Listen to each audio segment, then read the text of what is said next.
So everything is vibrational waveform at its base, even language. DNA is waveform, like the body is waveform in its base state. And they're starting to uncover this language, and it fits absolutely my contention that part of this genetic manipulation was to put into junk DNA what I call biological software programs. And they are basically perception programs. So if you put a disk into a computer and the computer starts to read it, on the screen the computer's symbolic perception is read from the disk. Well, what if we had biological software programs running through from junk DNA, this language they're finding, and we were reading them into a perception of reality? The other key side of this is that there are emotional biological software programs in there that are running all the time. And when you are reading those, then you are in the belly, because they're low vibrational software programs in terms of emotions, because they're all about fear and all the subdivisions of fear, like anxiety and frustration and depression and guilt, all these expressions, different expressions of fear. And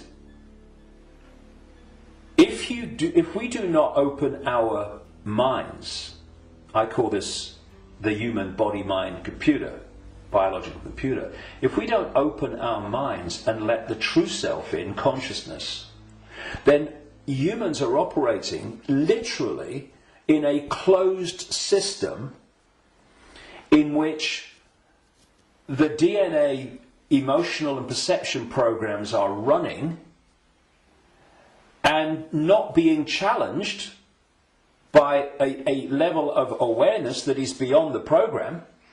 So basically, people talk about the blind leading the blind. What humans are is the program leading the program.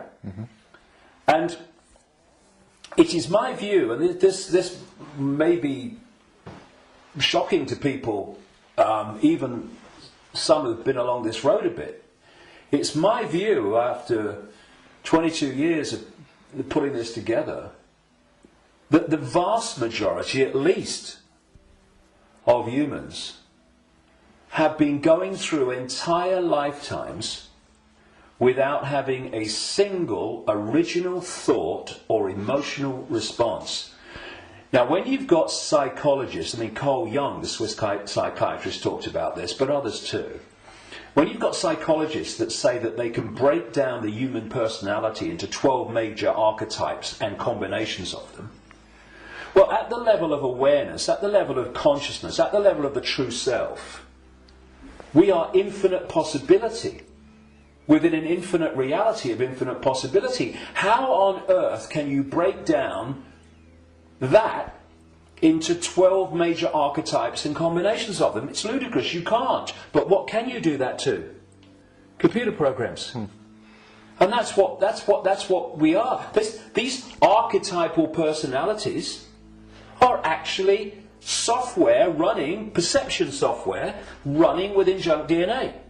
Now, put all this together, and that has moved us from a heart-centered society, connected out into a greater level of reality. This is the innate intelligence. This is supposed to serve this, not be the governor of perception. That's why this knows, and this thinks has to work it out.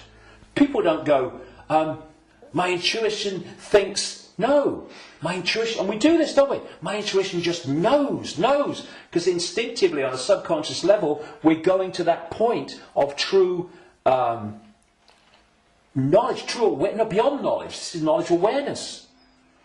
But what's happened is our point of interacting has gone from the heart-centered society And if you're coming from this, and this innate awareness, this innate knowing, this innate understanding that everything is connected to everything else, then you manifest from that a completely different society to the one that we have.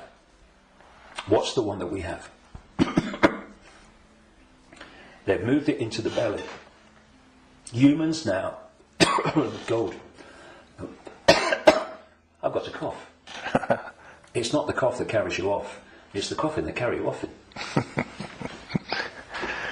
Now, they've moved it into a belly society. Where does human response come from, overwhelmingly, to events that we face? The emotions. It's an emotional response. It's an emotional reaction. It's not a heart reaction, overwhelmingly, though of course it does happen. It's an emotional reaction. You know, this mass manipulation technique that I called a long time ago problem, reaction, solution, where they create the problem covertly, tell the people through an unquestioning mainstream media the version of the problem they want people to believe, and then they get the reaction from the people, do something, something must be done, and then they who have covertly created the problem got that reaction, do something, then at stage 3 openly offer the solution to the problems that they have created, which gives them the excuse to change society and advance the agenda that they're following. Now, it's not problem, go into the heart, look at it from the innate intelligence of the heart. It's not even problem, have a think about it, do a bit of research, see what you think. It's problem, reaction, solution. It's the manipulation of an emotional response, an emotional reaction. And what they're doing all the time is manipulating an emotional response to get support or to justify what they're doing. So, for instance, they'll tell you that Gaddafi was killing his own people and what have you, because they're looking for an emotional response. Oh no, we've got to stop him killing his own people. What they don't tell you, of course, is that the rebels were actually put in there, funded and armed by the NATO alliance to cause the problem. And then when Gaddafi's troops start reacting to what they're doing, shooting back at being shot at, then suddenly, oh, look, Gaddafi's killing his own people. Reaction, oh yeah, we've got to stop it. So this is happening all the time. You know, 9/11, ooh, that was, look at 9/11. And those horrific pictures and the towers coming down. Did that take us to here? No, it took people here. And from this gut, what would you say? Gut reaction. You know how many, people say, what does your heart tell you? What does your heart tell you? Right? But how many times, instead of going, what does your heart tell you? What do we say? What does your gut tell you? Emotional response, emotional reaction. And so what they've done is moved us, not all of us, not everybody, but, the vast majority, they've moved them from the heart, high vibration, which they can't touch. Yeah. But if we're in the heart, we're untouchable. It's like Radio 1 trying to impact on Radio 2. Can't be done. They're terrified of us going into the heart because it's over.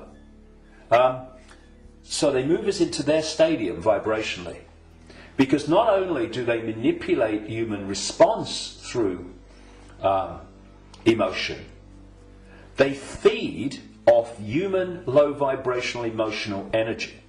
They've turned us into their energy source, because they're an energetic source basically at their core. Well, we all are, but they're much more energetic than we are, because we're much more aware of the holographic, the so-called physical. And so when we eat food, we think we're eating physical food. There is no physical.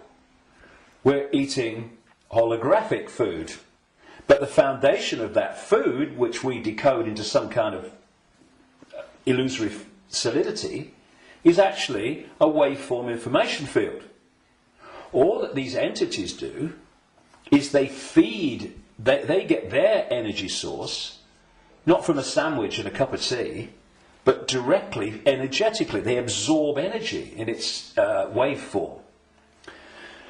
And so when we generate low vibrational human emotion, that emotion is resonating within the frequency. That's why we can't see it. We can feel emotion, but we can't see it. Because it's vibrating within another frequency band beyond visible light. And that's the frequency band that these archons, reptilians, overwhelmingly operate in. So every time we generate fear and all its offshoots, we're feeding them energetically.